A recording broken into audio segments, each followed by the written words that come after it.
I've been recently in several online discussions where the topic of debate was the difference between what in philosophy is called idealism on the one hand and panpsychism on the other hand. And I wanted to discuss this because it appears that some people conclude that a consequence of my philosophical ideas is that panpsychism holds, or that my philosophical ideas to some extent provide support or corroborate panpsychism. And I think that's a misunderstanding. I'm not trying to impose my views on people, I just want to make sure that people understand correctly what I am putting forward, and they can make of it whatever they want afterwards.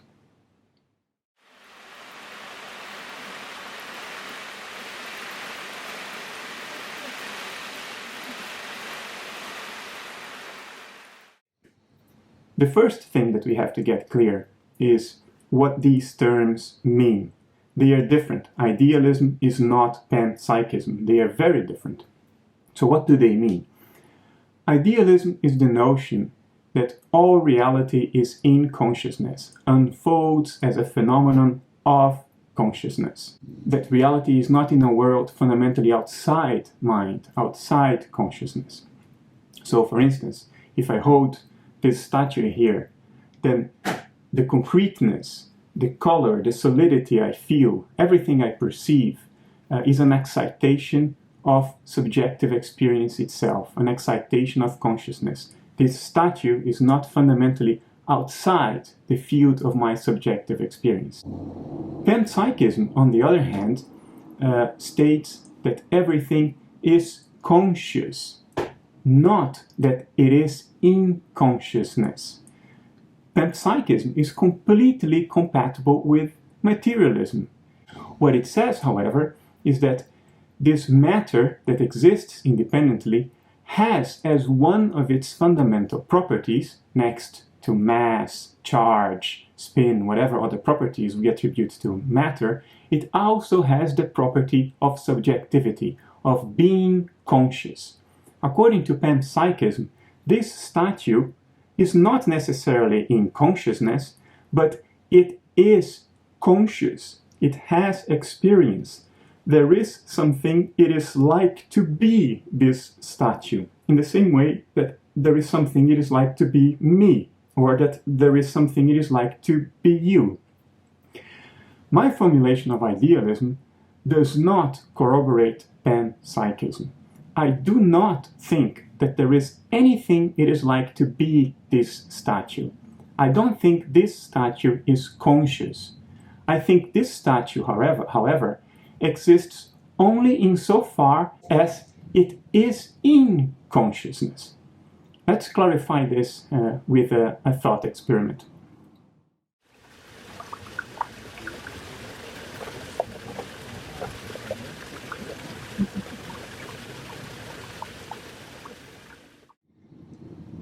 Imagine that you are dreaming, a personal, idiosyncratic, individual dream, not a shared dream. You're dreaming alone. And you're dreaming of an entire universe devoid of life. In that universe, there are galaxies, there are stars, there are planets, moons, rocks, volcanoes, sand, all kinds of things, but not life.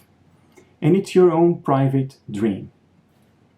Now, which one is the only conscious entity in this story?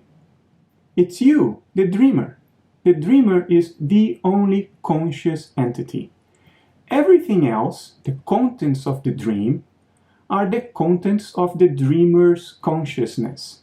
The volcano, the rock, the moon, they are not conscious in their own right. They are in the consciousness of the dreamer. That's pretty obvious, right? There is something it is like to be the dreamer, but there is nothing it is like to be the volcano, the rock, or the star in the dreamer's dream. In fact, to be conscious almost always, for all practical purposes, always entails being conscious of something, being conscious of images. And I use the term images in a generic, broad way. Images encompassing not only visual images, but sounds, textures, feelings, smells, and so forth, perceptions. So the dreamer is conscious, and he's conscious of the images in his dream. But if we say that images in his dream, like the volcanoes, stars, and rocks that he's dreaming up, if we say that those images are not only in consciousness, but are also conscious, then we have to answer the question, what is the rock, the volcano, and the star, and the moon conscious of? What images are they conscious of? So you end up in a situation where images in consciousness also are conscious, therefore they have to be conscious of other images, and then there's no reason to stop there. These other images should also be conscious, and they should be conscious of other images, and so on and so forth. Do you see the problem? It's a complete epistemic mix-up. It's a total confusion of categories. To say that something is in consciousness means only what the thought experiment told us, that the images in the dream of the dreamer are in the dreamer's consciousness and exist only insofar as they are in the dreamer's consciousness. But that does not mean that those images also are conscious, that they are also perceiving images subjectively. It doesn't mean that there is something it is like to be an image in the dreamer's dream. These are completely separate things. And insofar as the dreamer is alone, dreaming up a universe without life, then the dreamer is the only conscious entity we can talk about. Everything else are just images in his dream, excitations of the dreamer's consciousness, like ripples are excitations of water, like vibrations are excitations of a guitar string, like spin is an excitation of a spinning top. To say that a conscious entity is conscious of images does not imply any duality, because those images are merely excitations of the dreamer's consciousness. There is nothing to a vibrating guitar string other than a string that vibrates. There is nothing to a spinning top other than the top that spins. There is nothing to ripples other than the water in movement. It doesn't imply a duality to say that images in consciousness are excitations of consciousness, and that the only conscious entity in our thought experiment is the dreamer.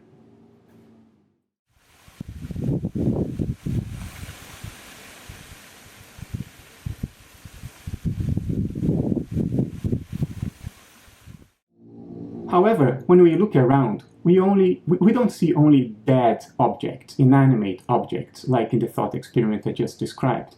We also see other people, other animals, other living creatures that we grant to be conscious themselves. In other words, to exist not only in consciousness, but to also have inner life, also to have their own particular subjective point of view into reality. And we see those other people, those other living entities in the same way that we see inanimate objects. And that is the source of the confusion, because sometimes we may think, well, if I grant other people to be conscious, why shouldn't I grant this statue to be conscious? Well, this may be a necessity for materialism, as philosopher Gail Strawson argued, that PANPSYCHISM may be a necessity for materialism in order to go around the hard problem of consciousness, in order to not to have to explain how consciousness magically emerges from matter. You just say, all matter is fundamentally conscious to different degrees, in different ways, but fundamentally conscious. Well, that embeds consciousness in the matrix of matter, and it makes matter primary and more fundamental than consciousness. What idealism says is the opposite, is that matter is a particular category of subjective experience, a category that is associated with concreteness, with continuity, but it exists in subjective experience, not subjective experience in it.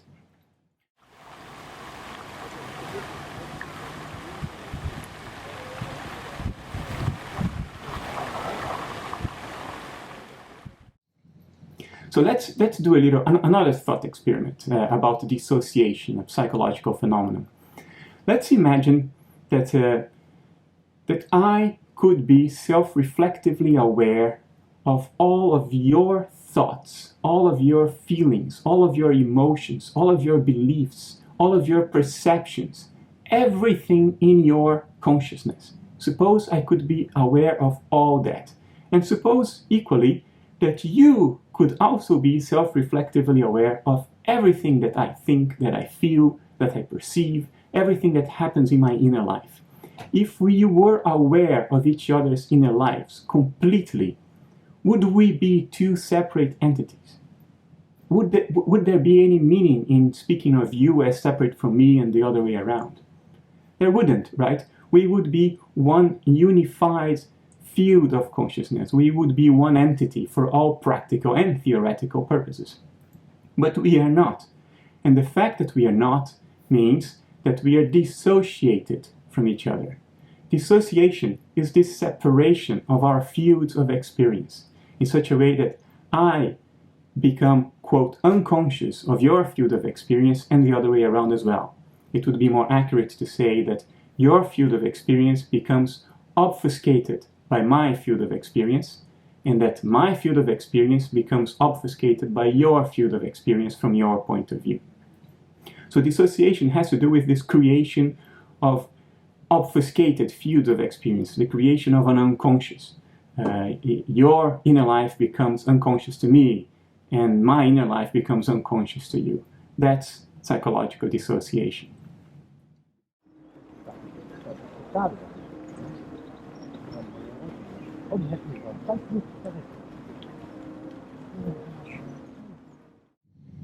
Now, as you know, I think that bodies and brains are images of self-localization processes in the stream of mind. A brain doesn't cause consciousness. It's simply the image of a process of self-localization of consciousness, in the same way that a whirlpool is the image of a process of self-localization of water in a stream.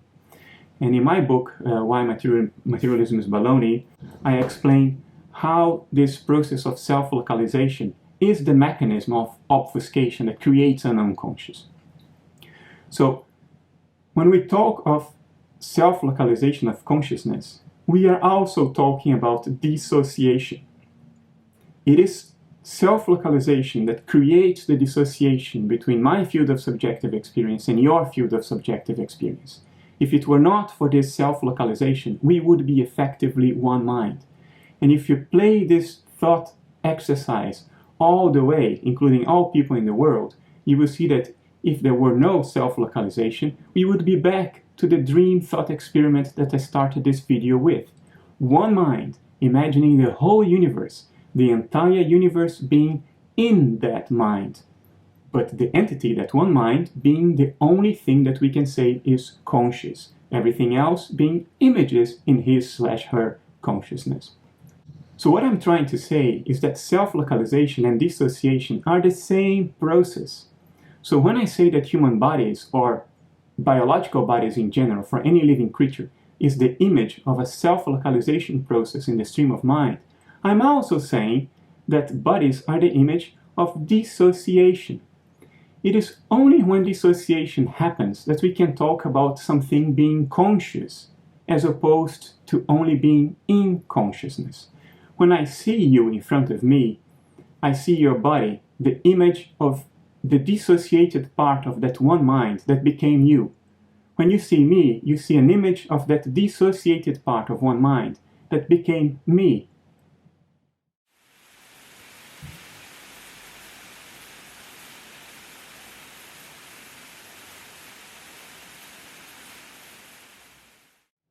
The reason we can see each other is that this process of dissociation, which is the same process as localization, creates excitations in the medium of mind. Just like a whirlpool disturbs the water flow around the whirlpool, dissociation creates excitations in mind, excitations that we perceive in the same way that we perceive inanimate objects, which are also excitations in mind, as I explained earlier.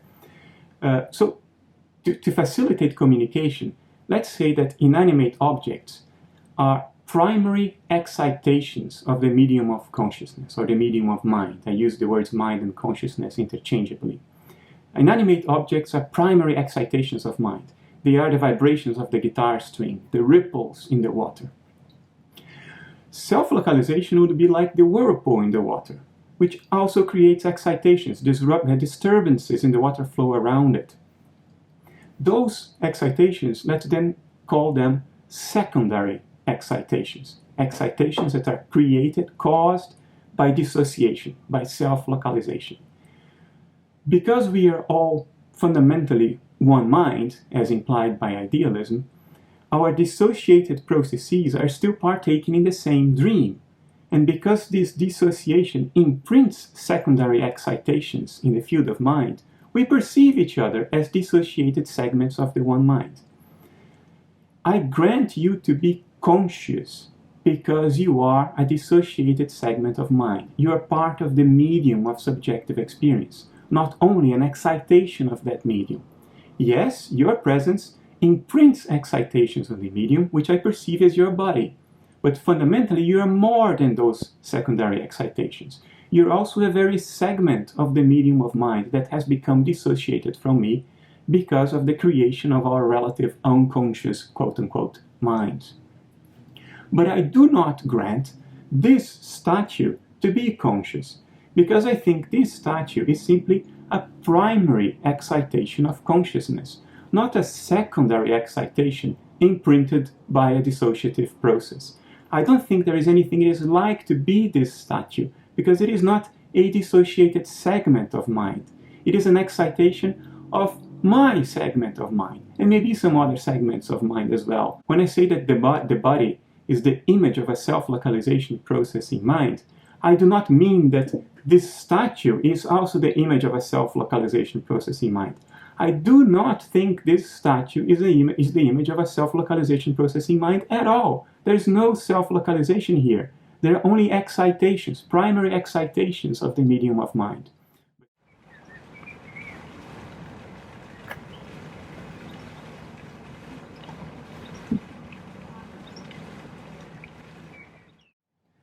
My motivation for trying to make this distinction between inanimate objects and living things is empirical. I think there are good, solid empirical reasons to grant to other living things the attribute of being conscious. Not only being in consciousness, but being conscious. Why? Because for one, physically, they are analogous to me. The image of their processes of localization is very analogous to my own. They have the same organ systems. Even other animals have very similar and analogous organ systems. Metabolism underlies all life. It's part of me. It's part of all life, which is a very fundamental process in nature. They manifest behaviors that I know I manifest because I am conscious. I express certain behaviors when I experience things subjectively. I see them expressing the same behaviors, and for me, the simplest explanation is to grant them the property of being conscious as well. So empirically, I think we have plenty of reasons to think that other people, other animals, and perhaps even all life are conscious. But I see no empirical reason whatsoever to think that a statue, a rock, a volcano is conscious, that there is anything it is like to be a piece of rock.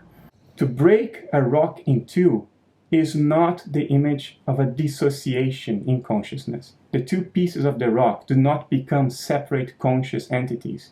The breaking off of a rock is simply an excitation of consciousness. The rock breaking apart is an image in consciousness. The rock itself is not conscious. There is no dissociation happening.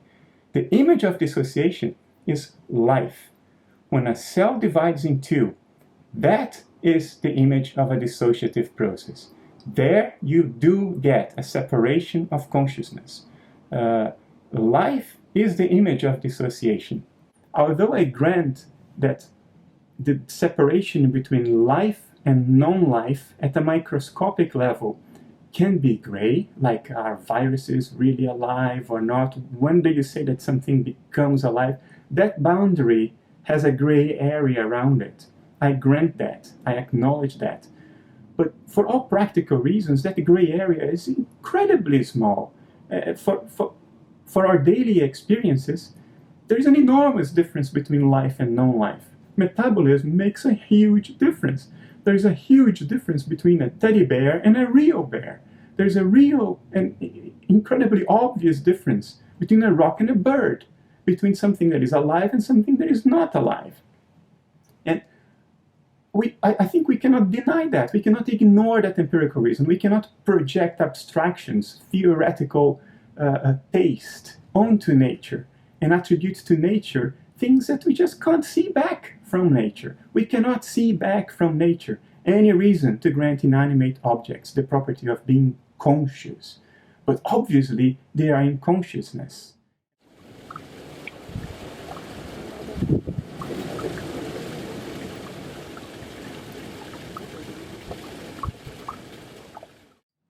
Let's go back to our first thought experiment of the dreamer dreaming up a dead, inanimate universe. That entire universe would be primary excitations of the dreamer's consciousness, and the dreamer is the only conscious entity. Now imagine that there would be a dissociative process going on. So if the dreamer had two eyes, imagine that the awareness associated with one eye in the dream would part away from the awareness of another eye. And the dreamer would then look into the dream with two eyes, but instead of a unified consciousness, they would be dissociated, like you and I are dissociated. So one eye would have its own sense of identity, its own stream of subjective experiences, and the other eye would also have a separate sense of identity, a separate stream of subjective experiences, and they both would look into the dream from different points of view, from different angles or perspectives. Because, however, always in that dream, always in consciousness, that dissociative process should also have an image in the dream. And my claim is that that image is life, is what we call life. The moment dissociation happens in the mind of the original dreamer, the image of that process is the emergence of life in the dream. The bodies of living creatures are the images of dissociation, and also the image of self-localization. But whatever is inanimate isn't an image of self-localization. The statue in my hands was not an image of self-localization. It was simply a primary excitation of the field of awareness, of the field of consciousness.